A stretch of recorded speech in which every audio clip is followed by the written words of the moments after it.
Nouvelle mission pour l'atelier de la vigne, la restauration complète de cet Aiglon qui est en fait une sous-marque de Peugeot, et c'est donc la restauration d'une Bima qui est maintenant à l'ordre du jour.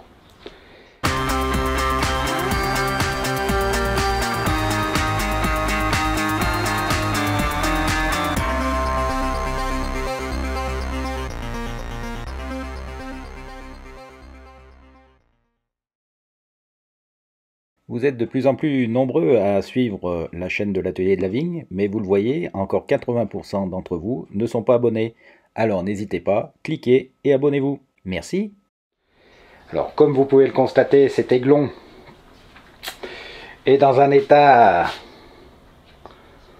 j'allais dire moyen. Le client souhaite une restauration totale, donc il va falloir bien sûr tout démonter, tout vérifier. Et puis c'est vrai qu'il y a pas mal de pièces qu'il faudra totalement restaurer, à savoir les roues, le moteur bien sûr, avec le galet qui est cassé, mais également le pot d'échappement qui est en miettes, et puis plein d'autres choses qu'on va glaner au fur et à mesure, et qui vont donc apparaître au cours de la restauration. Alors je sais que cette vidéo peut intéresser pas mal d'entre vous, car la Peugeot Bima est l'un des modèles de cyclomoteur à galet qui est sans doute le plus collectionné après les Solex. Bien souvent d'ailleurs ce cyclomoteur a une sulfureuse réputation de non-fiabilité, ce qui est un peu vrai puisqu'il est un peu plus compliqué que le Solex. Son carburateur Götner n'est pas des plus fameux, donc cela occasionne effectivement pas mal de pannes. Et puis bien sûr, tout ce qui est allumage commence à être très difficile à trouver. Les bobines sont également souvent HS et il est maintenant très difficile de pouvoir les rebobiner. En tout cas, essayez de suivre cette vidéo, ça vous permettra déjà dans cette première partie de voir comment on va démonter cet ensemble. Et puis naturellement, au fur et à mesure que nous allons remonter cette Peugeot Bima, ou cet Aiglon en tout cas, eh bien vous pourrez voir dans quelle situation nous nous trouvons, quelles astuces nous allons trouver pour résoudre certains problèmes. Bref, une vidéo découverte que je vous invite à suivre sur la chaîne de l'atelier de la vigne.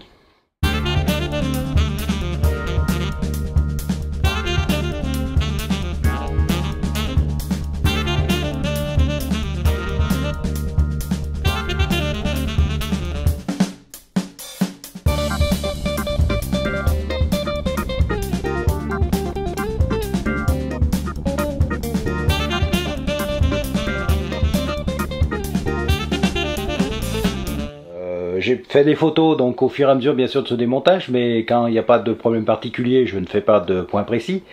Par contre là, on va démonter le système donc de relevage du moteur, ici, qui est couplé avec la commande de décompresseur. Donc ici vous avez ce levier de relevage, avec ici le câble qui va à la poignée de décompresseur, et puis bien sûr il repart sur le moteur à la soupape de décompression. Donc ce qu'on va faire, on va regarder à l'intérieur comment ça marche. Voilà l'usine à gaz qu'il y a à l'intérieur. Alors ce que je vous propose, puisque c'est un élément qu'il faut démonter quand on veut refaire le cadre, eh bien c'est de prendre des photos au fur et à mesure du démontage. Comme ça vous verrez comment eh bien on démonte cela, et surtout comment on peut le remonter.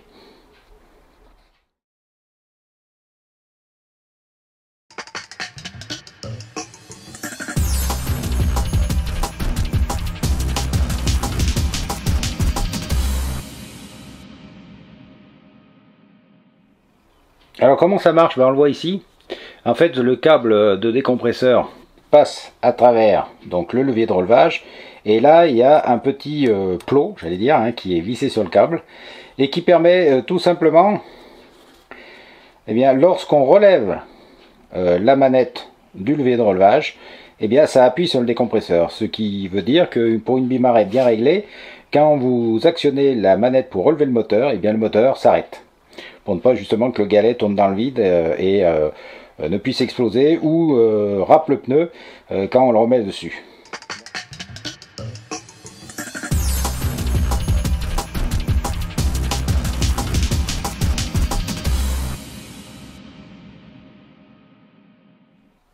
En tirant par dessous, on arrive à avoir le mécanisme avec l'intégralité donc de la corde à piano. Alors si on ne peut pas la remettre, déjà on a le bon diamètre et la bonne taille pour la changer, ce qui est déjà pas mal.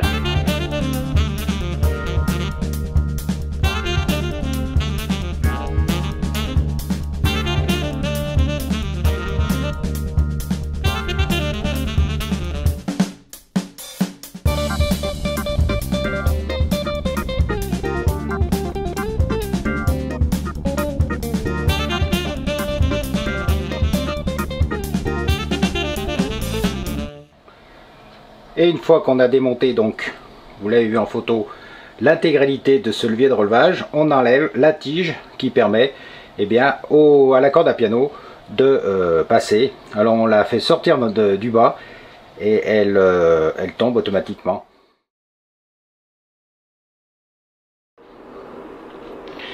Alors un petit point spécial de démontage du pédalier parce que c'est un peu différent sur ce genre de cyclo, puisqu'il y a cuvette, écrou contre écrou et bille. Donc la première chose à faire, ça va être de démonter ces deux gros écrous de chaque côté. Alors faites attention, bien souvent sur ces pédaliers il existe à l'arrière de cet écrou une petite rondelle crantée dont les plats viennent se loger dans ces encoches pour empêcher justement à cet écrou de se dévisser en route. Donc il faut bien sûr repousser d'abord ces petites encoches là pour pouvoir dévisser convenablement, pardon je recentre, pour pouvoir dévisser convenablement l'écrou sans rien casser. Donc vous avez ça et puis cette encoche, voilà. Pareil de l'autre côté.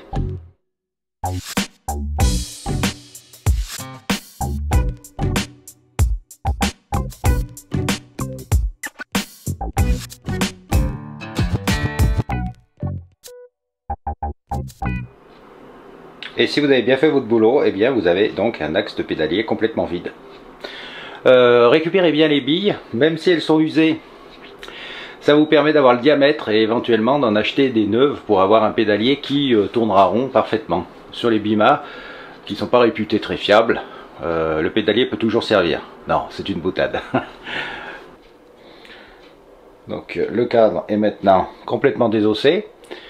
On va le mettre à l'étau pour essayer de sortir ce guidon. Donc vous voyez quand le guidon est bloqué, au lieu de taper dessus ou de vous faire mal, le mieux c'est de mettre des mordages dans un étau et puis de serrer la fourche à l'intérieur. Vous risquez pas de la tordre hein, sur les éléments comme ceci, là c'est des T, des renforts de fourche. Et puis eh bien, on essaye de remuer le guidon jusqu'à ce qu'il sorte, c'est beaucoup plus facile quand il y a bien sûr un point fixe. Beaucoup plus facile, donc comme vous pouvez le voir, avec un peu de WD-40, vous le laissez tremper un petit moment, vous le faites pivoter sur lui-même jusqu'à ce qu'il bouge bien, et ensuite vous le sortez, et comme ça vous avez un guidon non esquinté, prêt à être chromé ou décapé, en fonction de ce que vous voulez faire, mais au moins vous l'avez sauvé. Et du coup là on va pouvoir passer au démontage de la fourche. Donc on va dévisser l'écrou supérieur de cuvette et petit à petit, eh bien, la colonne de direction va glisser vers le bas.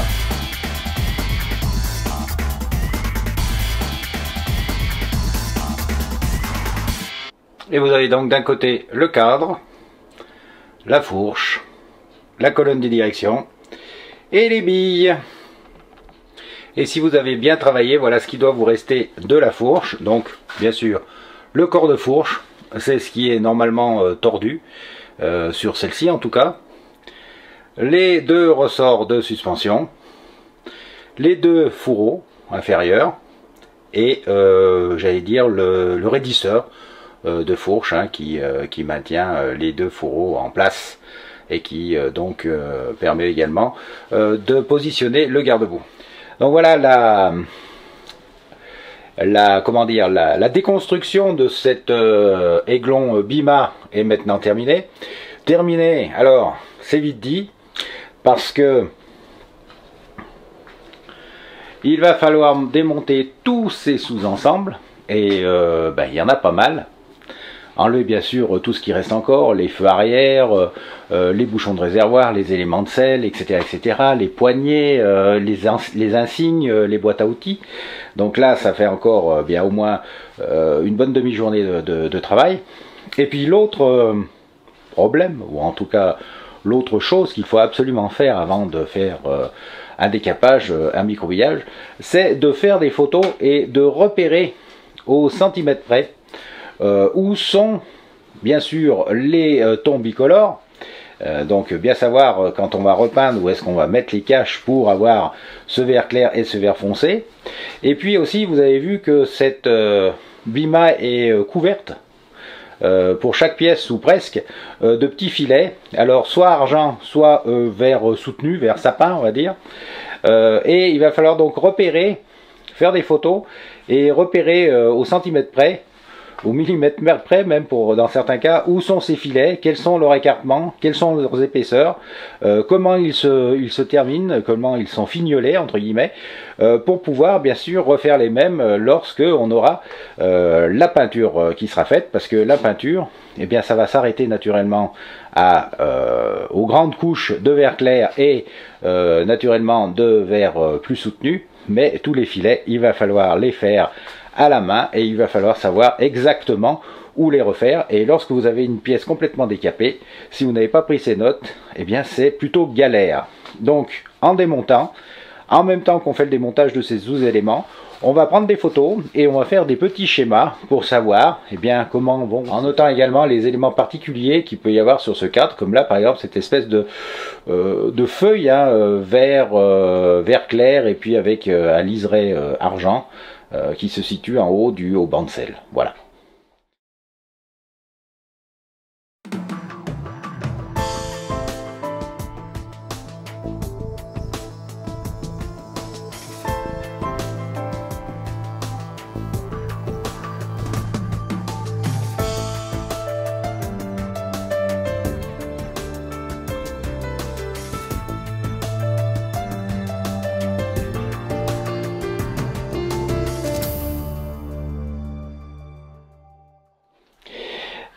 Voilà pour la première partie donc de démontage de cette bima Aiglon. Alors vous avez eu la série du démontage, j'ai essayé de faire des petites vidéos sur les points assez précis et un peu particuliers de cette bima. Si vous avez besoin d'autres informations, n'hésitez pas à me contacter à travers les commentaires, on vous répondra bien sûr avec plaisir. Et puis n'hésitez pas à laisser des commentaires et à vous abonner à notre chaîne. À bientôt pour la suite de cette bima ou bien d'autres cyclos.